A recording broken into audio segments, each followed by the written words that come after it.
کے رسول پریشان ہو جاتے ہیں کہ ارے نوکرانی یہ کس زمانے میں آئی تھی؟ اللہ کے نبی حضرت جبریل کہتے ہیں سنو میری ماں، تم اس دنیا کی آگ سے ڈر رہی ہو، یہ دنیا کی آگ تو معمولی ہے، نراکارم مست نیہاکارم مست، وہ نراکار ہے، اس کا کوئی آکار نہیں ہے۔ ہم دنیا میں کاروبار کرتے ہیں اور یہ کوشش کرتے ہیں کہ ہمارے پاس کاروبار کرنے کا پونجی ہو، لیکن آخرت کا کوئی فکر نہیں کہ آخرت میں ہمیں بچ کر رہنا، آخرت میں بھی جہنم سے بچنا ہے، کوئی فکر نہیں۔ کیوں؟ دیکھیے امام احمد مسند احمد کے اندر سے حدیث کو نقل کرتے ہیں، وہ بیان کرتے ہیں کہ اللہ کے نبی جناب محمد رسول اللہ صلی اللہ علیہ وسلم کو معراج میں لے جایا گیا۔ اس موقع پر اللہ کے نبی جناب محمد رسول اللہ صلی اللہ علیہ وسلم کو خوشبو اچھی طریقے سے خوشبو آئی، بس اس نے سوال کیا کہ کیا کروں، یہ خوشبو تو بہت اچھی ہے، اور کس کی خوشبو ہے؟ جواب دیا یہ خوشبو ایک نوکرانی کی ہے۔ اللہ کے رسول پریشان ہو جاتے ہیں کہ ارے نوکرانی یہ کس زمانے میں آئی تھی؟ اللہ کے نبی حضرت جبریل کہتے ہیں یہ فرعون کے گھر میں رہا کرتی تھی، اور فرعون کی بیٹی کو کنگھی کیا کرتی تھی۔ ایک دن کی بات ہے، فرعون کی بیٹی کو وہ کنگھی کر رہی تھی، ہاتھ سے چھٹ کر وہ کنگھی زمین پر گر جاتی ہے، اور ان کی زبان سے بسم اللہ نکل بسم اللہ نکل جانے کی وجہ سے فرعون کی بیٹی نے سوال کی ارے تم کس کا نام لے رہی ہو؟ وہ نوکرانی وہ لوڈی کہتی ہے میں اپنے رب کا نام لے رہی ہوں۔ یہ جواب سن کر وہ نوکرانی کہتی ہے اچھا تم ہمارے والد کا نام لے رہی ہو؟ وہ نوکرانی کہتے ہیں نہیں، اس رب کا نام لے رہی ہوں جو تمہارے باپ کا بھی رب ہے، میرا بھی رب ہے۔ فرعون کا یہ نوکرانی کے جواب سن کر فرعون کی بیٹی کہنے لگی، دھمکی دینے لگی کہ نوکرانی سن لو، تم معمولی سی نوکرانی ہو اور تم ہماری گھر میں رہا کرتی ہو، اگر یہ بات میں اپنے باپ کو کیا بتا دوں، یہ بات میں اپنے باپ سے بتا دوں؟ وہ نوکرانی کہتی ہے ہاں تم بتا سکتی ہو، جاؤ مجھے کوئی ڈر نہیں، مجھے کوئی خوف نہیں، تم بتانا چاہتی ہو تو جاؤ تم بتا دو۔ وہ نوکرانی کی بات فرعون کی بیٹی جا کر اس کو بتا دی، اس کو بول دیا فرعون کو۔ فرعون نے اس کو بلایا، ان کے سارے خاندان کے لوگوں کو بلایا، اور بلانے کے بعد سارے گھر کے آدمیوں کو بلایا، اور بلانے کے بعد کہا سنو کیا میں یہ ایسی باتیں ہمارے پاس آئی ہے، کیا تم کسی اور پر ایمان لائی ہو؟ وہ نوکرانی کہتی ہے ہاں میں اپنے رب پر ایمان لائی ہوں۔ تم کون ہوتے ہو؟ ارے تمہیں بھی اس نے پیدا کیا، ہمیں بھی پیدا کیا، اور جس زمین پر تم رہتے ہو اس نے بھی اس زمین کو بنایا، پھر تم اسے رشتہ توڑتے ہو، کیسے ممکن ہے؟ یہ ممکن ہو ہی نہیں سکتا ہے۔ فرعون نے کہا دیکھو ابھی میں حکم کروں گا تمہیں مار ڈالیں گے، لوگ تمہیں ختم کر دیں گے، لوگ تمہیں اس دنیا سے مٹا دیں گے، کیا تمہیں پتہ نہیں ہے؟ اور لوڈی کہتی ہے نوکرانی کہتی ہے ہاں مجھے حکم دے دو، ہاں لوگوں کو مارنے کا حکم تو دے دو، لوگ مجھے ختم کر دے، کوئی پرواہ نہیں، ایمان کی دولت ہم سے جانی نہیں چاہیے، ایمان کا پونجی ہمارے پاس رہنا چاہیے۔ جب یہ بات نوکرانی نے بتائی، نوکرانی نے بول دی، وہ پریشان فرعون نے آگ تیار کرنے کا حکم دے دیا گیا، آگ تیار کی گئی، آگ تیار کرنے کے بعد ان کے سارے بچے کو ایک ایک کر کے تیل میں ڈالا گیا، یعنی آگ میں ڈال دیا گیا، اور آخر میں وہ ایک عورت بستی ہے اور گود میں دودھ پیتا بچہ بستا ہے، بس وہ ہچکچانے لگتی ہے، دودھ پیتے بچے سے ماں کو سب سے زیادہ پیار و محبت ہوتی ہے، وہ ہچکچانے لگی، پیچھے ہٹنے لگی، بس اللہ تعالیٰ نے دیکھا کہ وہ لونڈی پیچھے، وہ نوکرانی پیچھے ہٹ رہی ہے، اللہ تعالیٰ نے اس دودھ منہ بچے کو قوت گویائی دے دی، اس دودھ پینے والے بچے کو بولنے کی چھمتا و طاقت دے دی، وہ دودھ پیتے بچے بول پڑے کہ اے سنو میری ماں، تم اس دنیا کی آگ سے ڈر رہی ہو، یہ دنیا کی آگ تو معمولی ہے، ارے اس سے بھیانک آگ جہنم میں ہے، اس سے 69 گنا زیادہ بھیانک ہے، اس سے تم ڈر گئے تم تو برباد ہو جاؤ گی۔ وہ ماں اور بچے ساتھ میں ہونے کے بعد آگ میں کود جاتی ہے، یہی وہ نوکرانی ہے جس کی خوشبو آ رہی ہے۔ میرے بھائیوں فرعون نے اسے دھمکی دی، مارنے کی کوشش کی، لیکن وید کے بارے میں وید سے کچھ تقریر کی غیر مسلم آئے ہوئے ہیں، غیر مسلم کے بارے میں تو ایمان سے رشتہ نہ توڑو، ایمان سے رشتے رکھو، ایمان سے رشتے توڑو گے تم برباد ہو جاؤ گے، تباہ ہو جاؤ گے، ایمان سے رشتہ نہ توڑو۔ آج ہمارے مسلمانوں کو دیکھیے، بہت سارے مسلمان ہیں اور وہ اللہ کو مانتے ہیں.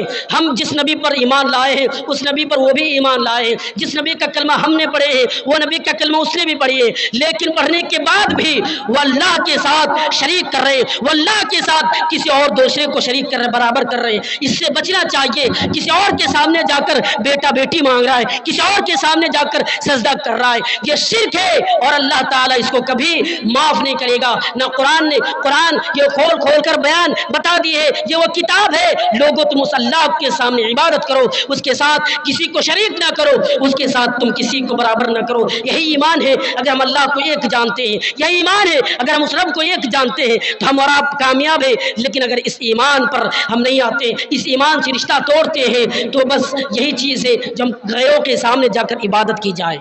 آئیے دیکھیے وہ اللہ ایک ہے اور اس نے یہ حکم دیا ہے, لوگوں تم اس سے اللہ کی عبادت کرو, اس کے ایمان کو تم بچاؤ. جب تم ایمان بچاؤ گے تم کامیاب رہو گے. ایمان بچانے کی کوشش کرو, ہاں ایمان بچاؤ تم کامیاب ہوگے. لوگوں دیکھو اس اللہ کو ہم کیوں نہ مانے, اس اللہ کی عبادت ہم کیوں نہ کریں, جس کی عبادت ہم کیوں نہ کریں, جس کی کتاب یعنی اللہ کی کتابیں کھول کھول کر لوگوں کو اعلان کر رہا ہے, لوگوں کو پکار رہا ہے, اے لوگوں اللہ کی عبادت کرو, اس کے ساتھ کسی کو شریک نہ کرو. ہاں عدالت میں جس پر ہاتھ رکھ کر قسم کھائی جاتی ہے, بھگوت گیتا, یہ وہ کتاب ہے ہندو مذہب کی سب سے پوتر کتاب. اس کتاب نے بھی اس بات کی گواہی دی ہے کہ ایمان کو بچاؤ, ایمان کی طاقت کو تم بچاؤ, ایمان سے تم رشتہ نہ توڑو, یعنی اللہ کی عبادت کرو, اس کے ساتھ تم کسی کو شریک نہ کرو. اس اللہ نے تمہیں پریشانیوں سے بچا رہا ہے, اس اللہ نے تمہیں تمام کی تمام چیزوں سے بچا رہا ہے, اس اللہ سے تم رشتہ توڑ رہے ہو. آئیے دیکھیے اس بات کی گواہی دے دیے, نہ تس سے پرتماس, یعنی اس ایشور کا کوئی پرتما نہیں ہے, اس اللہ کا کوئی اسٹیچیو نہیں ہے. اوم نراکارم مست نیہ آکارم مست, وہ نراکار ہے, اس کا کوئی آکار نہیں ہے. نیہ پتاست نیہ پترم مست, نہ اس کا کوئی باپ ہے نہ اس کا کوئی بیٹا ہے. نیہ پتاست, اس کا کوئی باپ نہیں, پترم مست, اس کا کوئی بیٹا بھی نہیں. یہی وہ بات ہے جو قرآن نے بتا دی ہے, یہی وہ بات ہے جو قرآن کریم نے بھی بتا دی ہے. قرآن کریم اٹھائیے, اللہ تعالیٰ فرماتے ہیں قل هو اللہ احد, اے نبی کہہ دو اللہ ایک ہے, اللہ الصمد, لم یلد ولم یولد, نہ وہ کسی کا اولاد نہ وہ کسی کی اولاد ہے, نہ اس کا کوئی اولاد ہے, وہ اکیلا, اس کے ساتھ کوئی شریک نہیں. ہم پریشانی میں پڑتے ہیں, ہم تکلیفوں میں جاتے ہیں, اسی رب کو پکارتے ہیں, اسی اللہ کو پکارتے ہیں, پھر ہم اس اللہ کو اعتراض کر کے, اس اللہ کو ناراضگی میں ڈال کر ہم رشتے کو یعنی اس ایمان سے رشتہ کیوں توڑے. آئیے دیکھیے مہابھارت اٹھائیے, مہابھارت کے اندر بھی یہ بات بتا دی گئی ہے. نرپسہنداس داسی نرپتی پویترن ترنی پسان, نرپسہنداس داسی نرپتی, یعنی اس اللہ کو دیکھو, وہ نرپسہنداس ہے, یعنی تمہیں پیدا کیا ہے اس دنیا کے اندر, اس زمین کے اندر تمہیں بسایا ہے, اس اللہ سے تم رشتہ توڑ رہے ہو. نرپسہنداس داسی نرپتی, یعنی اس اللہ نے امیر کو غریب کر دیتا ہے, غریب کو امیر کر دیتا ہے. بڑے آدمی ہے جس کے پاس مال و دولت ہے, جس کے پاس دولت کی کوئی کمی نہیں, جس کے پاس مالوں کا کوئی کمی نہیں, وہ ارب پتی ہے, دن میں وہ لاکھوں روپیہ کما رہا ہے, لیکن پل بھر میں اسے دیکھنے کو مل رہا ہے وہ غریب بن جاتا ہے. دوسروں کے گھر وہ کمانے کے لیے جا رہے ہیں, دوسروں کے گھر وہ اس لیے جا رہے ہیں کہ کچھ کما لوں, وہ مجھے کچھ پیسہ دے دے میں امیر بن جاؤں. یہی بات مہابھارت نے بھی بتا دی ہے. نرپسہنداس داسی نرپتی, یعنی وہ امیر کو غریب کر دیتا ہے, غریب کو امیر کر دیتا ہے. داسی نرپتی پویترن ترن پسان, یعنی دیکھو اس اللہ نے, اس ایشور نے, اس پرماتما نے یعنی چھوٹے تالاب کو بڑے تالاب میں تبدیل کر دیتا ہے. آپ اس بستی میں رہتے ہیں, گھر کے پاس ایک ندی ہے اور اس تالاب ہے, اس تالاب میں باڑھ آ کر آپ کے گھر بار کو بہا لے جاتے ہیں. ہمارے پڑوسی ملک میں آپ نے دیکھا کیا ہوا, بہت سارے لوگ مر گئے, اس نے کبھی سوچا بھی نہیں تھا, اس نے کبھی دل میں یہ خیال بھی نہیں کیے کہ میں مر جاؤں گا, ہمارے گھر بار جو بھی تمام کے تمام چیز برباد ہو جائے گی, اس نے کبھی یہ سوچا نہیں تھا. لیکن یہ غیروں کی کتاب نے بھی یہ دعوت دی ہے, غیروں کی کتاب نے بھی بات بتائی ہے کہ نرپسہنداس پویترن, اس تالاب کو, چھوٹے تالاب کو بڑے تالاب میں تبدیل کر دیتا ہے. اے انسانوں تم کیا چاہتے ہو, اے مومنوں تم کیا چاہتے ہو, دیکھو اللہ تعالیٰ کے بارے میں, اس ایشور کے بارے میں یہ بھی بات کہہ دیے, اس اللہ کے بارے میں یہ بھی بات بتا دیے کہ جب تم تکلیفوں میں پڑتے ہو, جب تم پریشانی میں پڑتے ہو تو اس اللہ کو پکارتے ہو, اس رب کو پکارتے ہو جس نے آسمان و زمین پیدا کی, جو سروگلت نرلیفتا تاہ مہیما کو کہ سنچیپا جا کے نام ترت سنسارا جا ہی نام دکھ سکھ سہارا. یعنی جب تم تکلیفوں میں پڑتے ہو, جب تم پریشانی میں آ جاتے ہو, جب پریشانی ہے میں پریشانی میں پڑ گئے اس اللہ کو پکارتے ہو, جا ہی نام دکھ سکھ سہارا یعنی اس اللہ کو دکھ اور سکھوں میں پکارتے ہو. ہم انسان ہیں, پریشانی میں ہیں پھر بھی اللہ کو پکارتے ہیں, تکلیفوں میں ہیں پھر بھی اللہ کو پکارتے ہیں, خوشحال ہے تبھی اللہ کو ہم پکارتے ہیں, کیونکہ اللہ کے نبی نے بھی بتایا ہے, اللہ کے نبی نے بھی بات بتا دی ہے, اے لوگو جب تم خوشحال رہو تبھی اللہ کو پکارو, پریشانی میں رہو تبھی اللہ کو پکارو. یا اگر یہ کام تم کرتے ہو, اگر اس معاملے پر تم ہو تو تم کامیاب ہو جاؤ گے. ایک برہمتن کی ترنگا, وہ ایک ہی ایشور کے, وہ ایک ہی پرماتما ہے, وہ ایک ہی اللہ ہے, وہ ایک ہی ایشور کے, ایک ہی اللہ ہے, اس کے ساتھ کوئی نہیں. ایک برہمتن کی ترنگا, اور اس سے سارے ایشور, سارے جتنے بھی دیوی دیوتاؤں کو پکارے جاتے ہیں. ہمارے مسلمان درگاہوں پہ جاتے ہیں, اس کو بھی اللہ نے پیدا کیا ہے. ہمارے پڑوسی یعنی ہمارے دل کے قریب کے رہنے والے وہ لوگ, ہمارے ملکی بھائی, وہ بھی جاتے ہیں اسٹیچو کے سامنے, وہ بھی اللہ کو پکارتے ہیں. اسے اللہ نے بنائی ہے, اس کو بھی اللہ نے بنائی ہے. اور آپ کو کیا بتا دوں, اللہ کے نبی جناب محمد رسول اللہ صلی اللہ علیہ وسلم آنے کے بعد لوگ 360 بتوں کی عبادت کرتے تھے. دیکھیے ایکم برہما جن کی ترنگا ورن ورن سنسار پنگا تا مایا دیوتا بھائیو. اے لوگوں, ان تمام لوگوں کی عبادت, تمام اسٹیچیوں کی عبادت کرنا چھوڑ دو اور اس اللہ کو پکارو, اس رب کو پکارو جس نے زمین و آسمان کو پیدا کیا, اس دھرتی کو بنائی ہے. کیوں تم جاتے ہو, ہماری کتاب قرآن اٹھائیے, اللہ تعالیٰ یہ کھول کھول کر بیان کر رہا ہے. جب تم پریشانی میں پڑ جاؤ تو اس اللہ کو پکارو, تم تکلیفوں میں تو اللہ کو پکارو. اللہ تعالیٰ فرماتے ہیں یا ایھا الناس, ہے انسانوں, ضرب مثلا, اللہ ایک مثال بیان کر رہا ہے. یہاں پہ اللہ تعالیٰ نے کسی مومنوں کو مخاطب کرتے ہوئے نہیں کہا ہے, ایمان والوں سے نہیں کہا ہے, بلکہ ناس کا لفظ استعمال کیا ہے.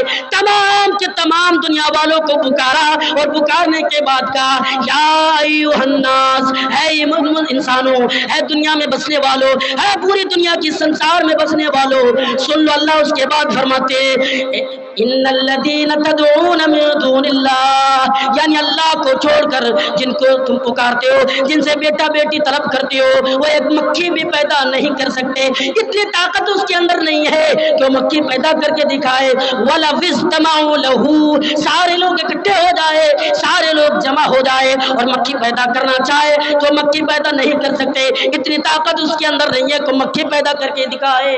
اس کے بعد فرمایا مانگنے والا بھی کمزور. اور یہ بات سن لو, جو چڑھاوے اس کے سامنے چڑھاوے چڑھائے جاتے ہیں, ان میں سے اگر تھوڑی سی چیز مکھی لے کر اڑ گئی, مکھی بھاگ گئی, تو اتنی طاقت اس کے اندر نہیں ہے کہ وہ چیز چھین کر دکھائے. اتنی طاقت اس کے اندر نہیں ہے کہ وہ چیز اپنا کر دکھائے. نہیں, اتنی طاقت اس کے اندر نہیں ہے. اللہ فرماتے ہیں مانگنے والا بھی کمزور, اور جسے مانگا جاتا وہ بھی کمزور سے مانگ رہا ہے. اور آپ کو بتا دوں تعجب کی بات ہے, ہمارے دیش کے یعنی مہاتما گاندھی جی نے بھی یہ تعلیم دی ہے کہ تم اللہ کی عبادت کرو, اللہ کے ساتھ کسی کو شریک نہ کرو. مہاتما گاندھی جی نے بھی یہ تعلیم دی ہے. آئیے دیکھیں 1924 کے اندر, 1924 میں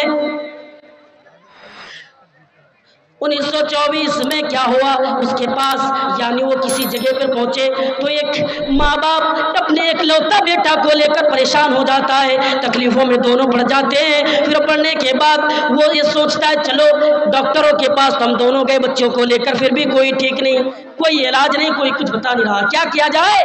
چلو مہاتما گاندھی جی کے درشن کرتے ہیں اور جو پانی اس کا پیر دھو کر لائیں گے بیٹوں کو پلا دیں گے, بیٹے بالکل درست ہو جائیں گے, بیٹے بالکل ٹھیک ٹھاک ہو جائے گا, کوئی پریشانی نہیں. اس بات کو لے کر مہاتما گاندھی جی کے پاس وہ میاں بیوی, وہ شوہر اور بیوی دونوں پہنچتے ہیں, پیدل چل کر آتے ہیں اور آ کر لوگوں سے کہتا ہے لوگوں دیکھو مجھے چھوڑ دو. تقریباً 10 دنوں سے پیدل چل کر آ رہے ہیں اور صرف مہاتما گاندھی جی سے